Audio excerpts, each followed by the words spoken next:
안녕하세요. 저는 한양문고 215회 세입자로 있는 이건우입니다.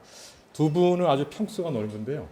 저는 따지고 보면 판사촌에 해당하는 사무실을 쓰고 있습니다. 125인데 215래.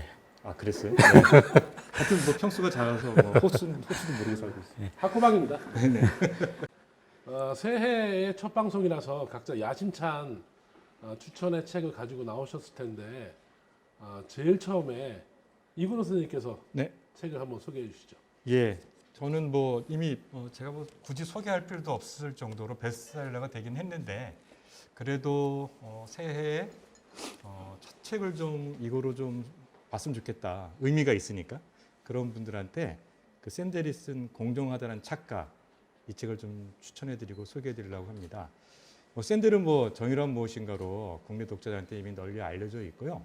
실제 이 공정하다는 착각도 정의란 무엇인가의 롤스 편하고 그 공동체주의를 얘기한 아리스토텔레스주의 쪽을 이해하고 보셔야 잘 읽히는 책이기도 합니다. 그러니까 공정성에 대한 이야기를 샌델이 사실은 정의의 관점에서 보고 있다 이렇게 보시면 되겠습니다. 근데 역시 샌델은 글을 잘 써요. 쉽게 대중적으로 쓰고 있고요. 그래서 이제 사실은 저도 궁금한 게 샌델이 무거운 그러니까 공정이라는 걸 우리 사회의 공정의 화두를 책으로 전해주는 아주 좋은 번역서가 20대 80의 사회라는 책인데 그 책은 좀 사회과학적인 측면이 강하거든요. 그 책으로도 충분히 공정성에 대한 이해나 대안을 제시받을 수 있는데 제가 또 이 책을 본 거는 철학적 관점에서는 공정성을 어떻게 볼 것인가 이런 점이 궁금해서 봤는데 그럴 때 이제 너무 이제 그 현학적이고 너무 그 난이도가 높으면 대중들이 읽기가 좀 어려울 텐데 역시 샌델은 대중의 어법에 맞춰서 어려운 철학적 주제를 전달하는 데 아주 탁월한 재주가 있는 사람 같아요. 그러니까 제가 볼 때는 철학자로서의 명성보다는 교육자로서의 명성이 많은 사람이 아닐까 싶은데 처음 출발도 좀 시사적인 문제를 얘기를 해요. 그러니까 우리가 얼핏 지나고 만 건데 미국에서 왜 그 아이비리그에 해당하는 대학에 입학 부정 사태가 났었잖아요. 사건이 났었는데 사실은 뭐 일탈적인 행위고 그게 이렇게 심각한 문제가 아닌 줄 알았더니 이 책을 읽어보면 상당히 심각한 문제이더라고요. 그런 어떤 시사적인 문제를 앞으로 내밀면서 쭉 이렇게 공정성이라는 주제를 정의의 관점에서 얘기를 합니다. 사실 이제 우리는 공정이라는 문제를 젊은 세대가 과거의 어떤 민주화 운동 세대가 권력을 잡으면서 벌였던 어떤 정치적 행태를 비판하는 관점에서 내세운 건데 그럴 때 이제 그 결과로서의 공정성을 얘기하고 있는 거잖아요. 그래서 우리 사회에서 제기된 공정성의 문제와 미국에서 말하는 공정성을 다루는 학자들의 관점은 분명히 다릅니다. 그러니까 말하자면 결과로서의 공정성을 내세우는 관점에 숨어있는 함정, 이게 뭐냐? 능력주의라는 거예요. 그러니까 내가 이런 능력이 있어서 내가 이런 성취를 거뒀는데 왜 사회적 약자나 소수자를 보호하는 어떤 그런 장치가 발동하냐? 이거 공정하지 않다. 이렇게 얘기하고 있는 건데 오히려 미국 사회에서 또 미국의 어떤 그런 진보적인 학자들이 우리한테 얘기해주는 공정은 능력주의의 함정인데 사실 이제 샌델은 또 뭐라고 하면 함정이라고 하지 않고 능력주의에 대한 어떤 아주 강력한 말로 이 능력주의가 갖고 있는 어떤 폭정이라고 얘기해요. 굉장히 폭력적이라는 거죠. 능력주의가. 근데 그런 측면에서 심도 있게 다루고 있습니다. 그러니까 우리 사회에서 말하고 있는 공정의 문제와 관점을 달리하면서도 더 넓고 깊이 있고 또 우리 사회에서 얘기되는 공정성을 성찰하고 대안을 좀 우리가 이렇게 제시하는 데 되게 도움이 많이 된 책입니다. 어쨌든 미리 좀 말씀드리면 사회과학적 접근이 좀 편하신 분들은 20대 80의 사이를 보시면 되는데 그 정도의 관점은 내가 충분히 공유하고 있다 이미. 그런데 철학적 관점 도대체 뭐냐?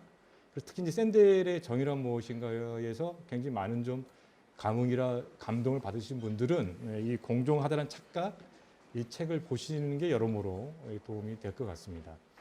이 책은 기본적으로 그 미국 사회를 그 구체적으로 다루고 있지만 놀라운 것은 우리 사회가 너무 유사해요.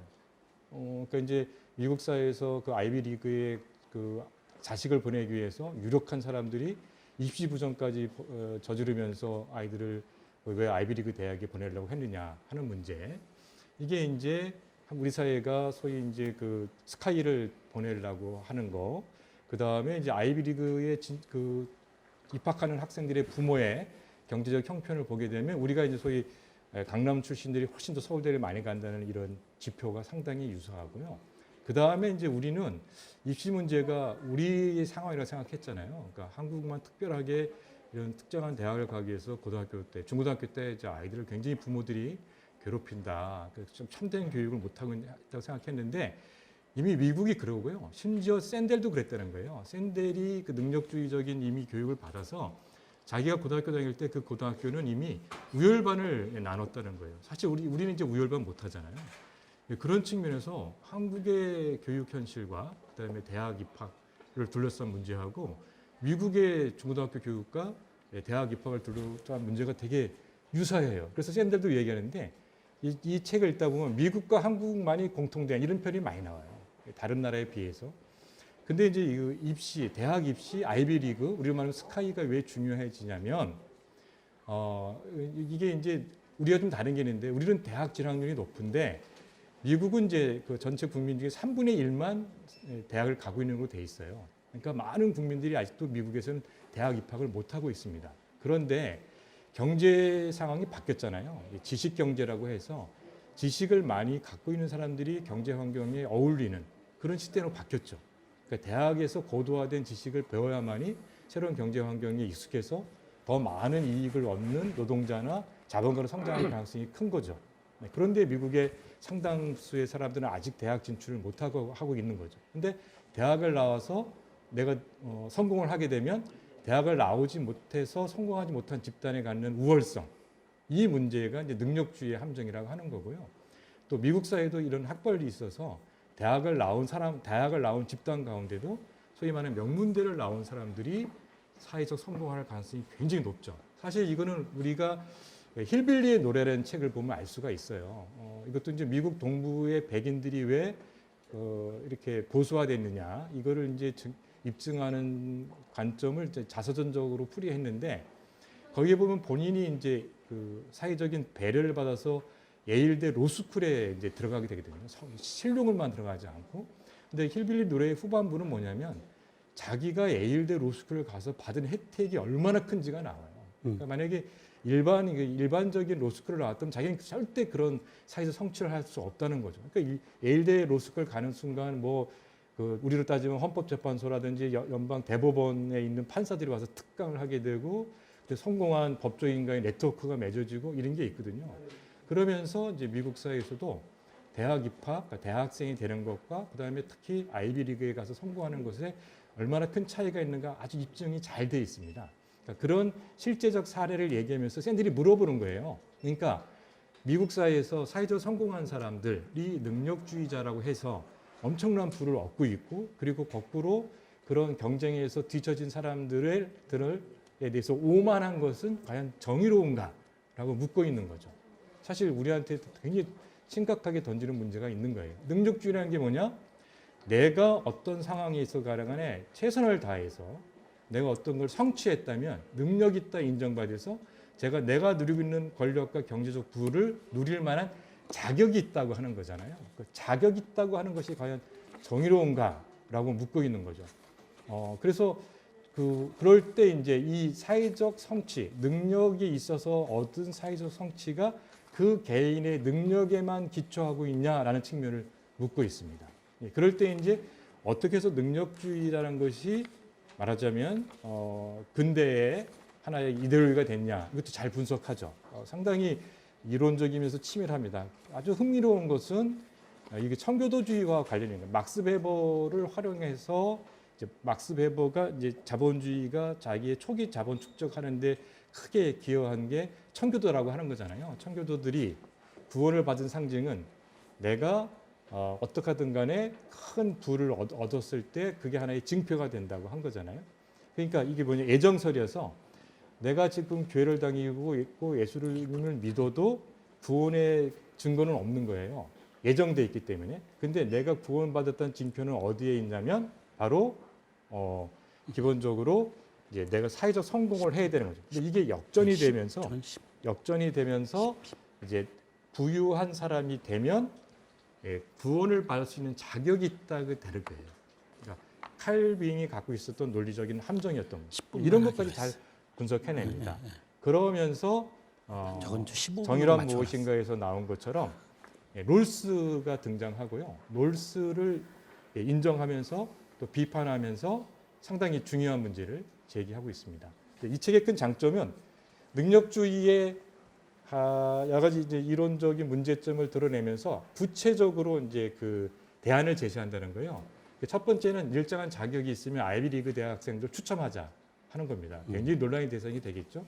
두 번째는 뭐냐면 소득에 대한 과세에서 벗어나서 소비세, 부유세, 금융거래세에 세금을 매기자 하는 겁니다. 여기서 이제 롤스하고 피케티를 만나게 되는 장면이 있습니다. 그 다음에 세 번째가 공동체 요구에 기여를 한 사람에 대해서 사회가 존중하는 태도로 바뀌자 이렇게 얘기를 하고 있습니다. 그래서 우리 사회가 지금 공정이라는 화두를 갖고 많은 문제에서 여러 가지 논란도 있고 논쟁도 하고 있고 토론도 하고 있고 홍역도 치르고 있는데 한국 사회의 공정성의 문제제기의 단점은 무엇이고 그래서 우리가 어떻게 더 이 문제를 더 확장해서 깊이 있게 고민할 수 있는가에 대한 철학적 기반을 제시해주고 있는 책이다. 이렇게 보시면 되겠습니다. 옆에서 자꾸 그만하라고 난리를 쳐서 제가 가장 좁은 세입자이기 때문에 두 분의 압력을 기꺼이 받아들여서 여기까지만 소개해드리겠습니다. 네.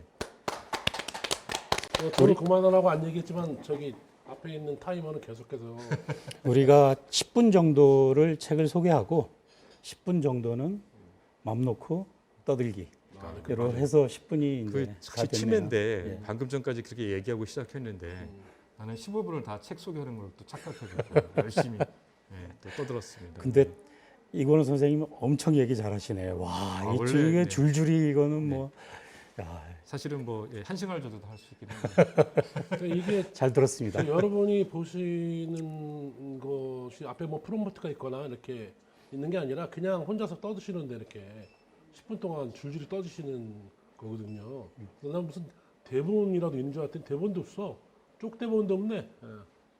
이 책 정말 저도 한번 소개받아가지고 읽어봤는데 엄청 재미더라고요. 네, 상당히 흥미롭고 재미있죠. 이렇게 네, 네. 이슈적인 책이 이렇게 재밌으면 약간 질투가 나더라고.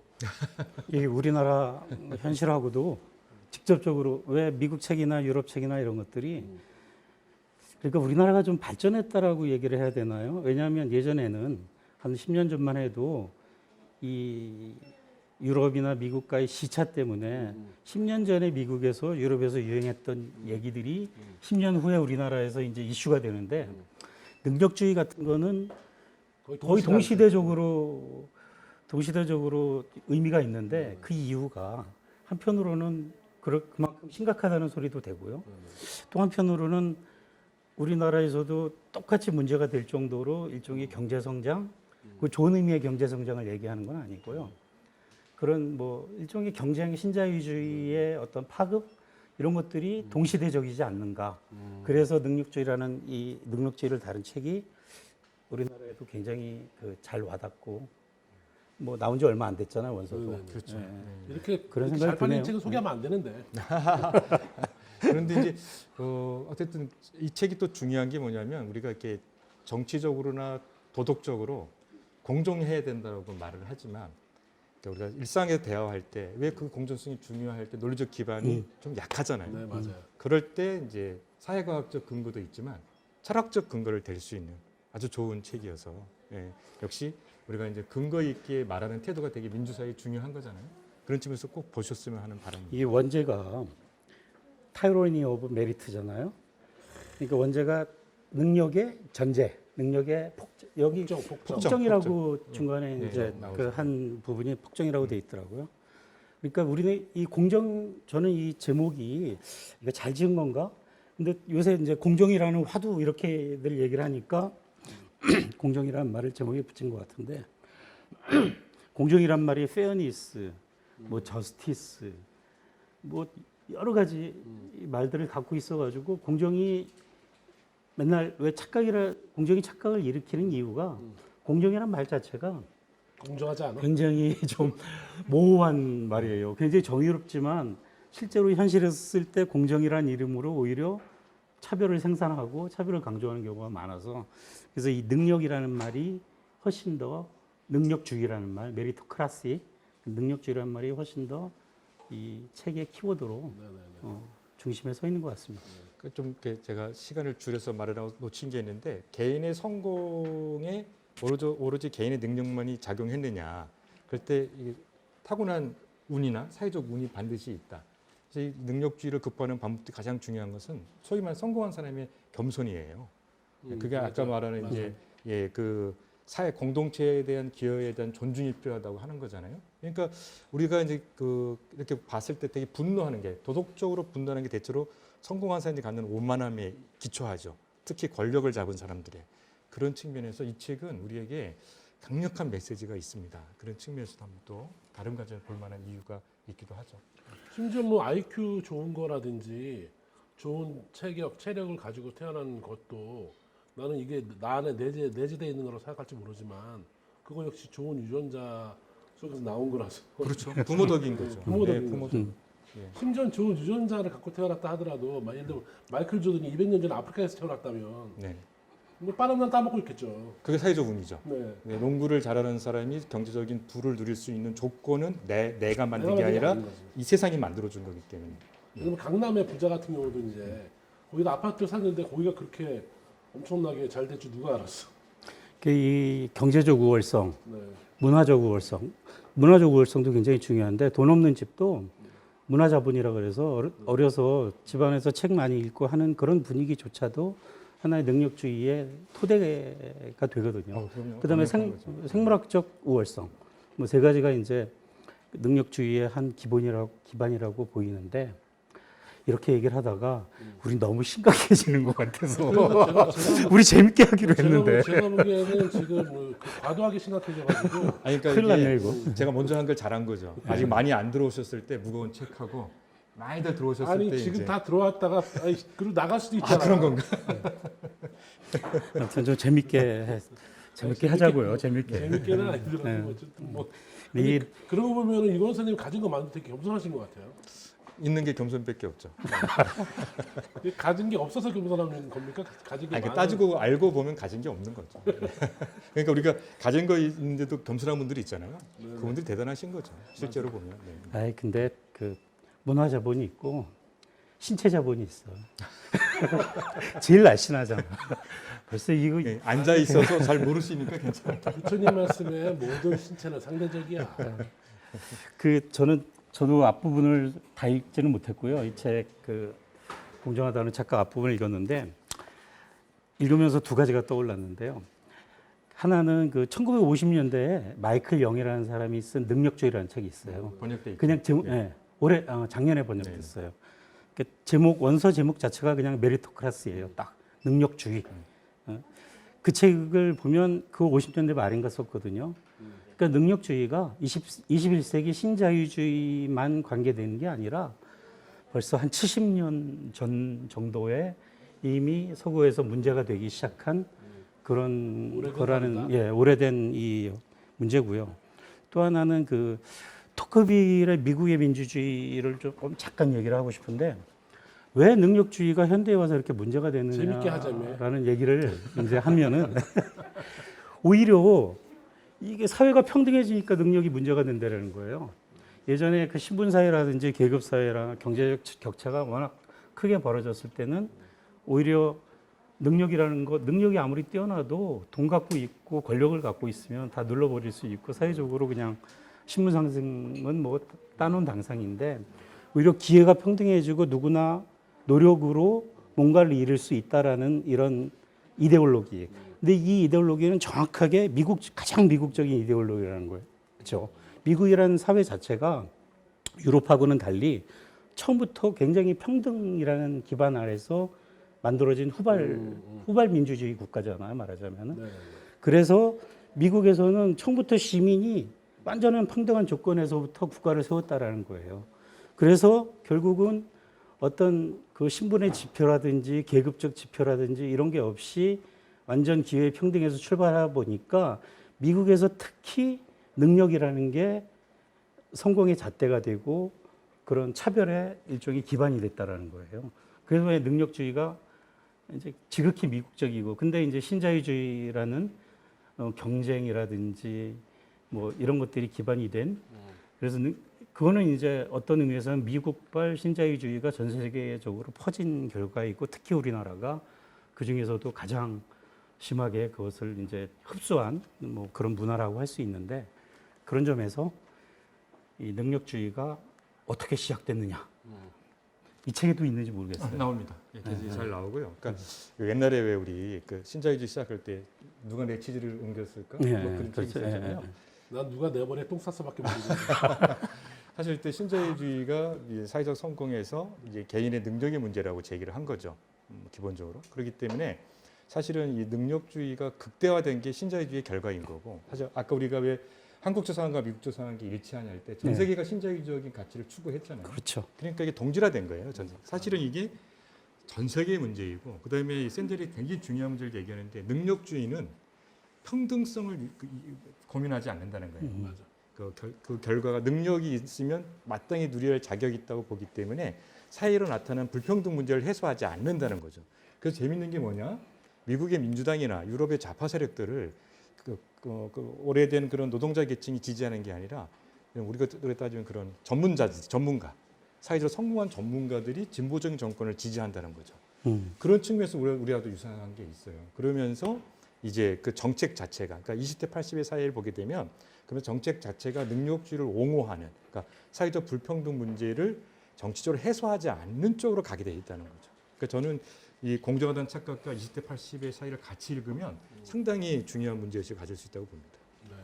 뭐 얘기하다 보면 밤을 샐 것 같은데요. 네. 오늘 책 세 권 소개해 주기로 해서 일단 마무리하면서 이 책의 그 가격이 중요하잖아요. 가격이 가격 책이 공정하네요. 18,000원밖에 안 하네요. 18,000원이니까 1,800원 깎으면 10% 하면은 뭐 적절한 가격에 살 수 있고요. 제가 보기에 이제 우리가 책이 난이도라고 하잖아요. 근데 우리가 보통 이제 그 책을 읽을 때 얼만큼 몰입해야 책이 읽히는가에 있어서 그냥 이렇게 팝콘 먹으면서 읽어도 읽히는 책이 있고 좀 커피 한 잔 마시면서 읽는 책이 있고 어떤 책은 밑줄 그어가면서 읽어야 되는 책이 있고 난이도가 이 몰입 난이도가 좀 다른데 이 책은 몰입 난이도를 어느 정도로 보십니까?